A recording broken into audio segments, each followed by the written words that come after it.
2012 Duramax LML valve stem seal installer tool. This is a homemade one. It's hopefully the equivalent of the EN49761, which is on national back order. Here's the dimensions. So we got 1-inch aluminum, solid aluminum, 2.5 inches long.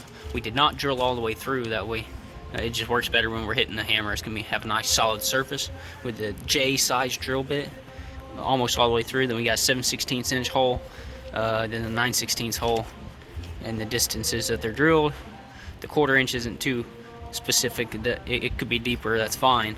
It's just to clear the rubber part of the valve seal, so it needs to clear this. So 1/4 inch gives it more than enough room, but the 590 is very important. That's what's actually going to determine where the valve sits. So this seal has been installed with my special tool, and it appears to be at the same height as the picture on the internet that was on the forum where I found out about this tool after this one was using oil.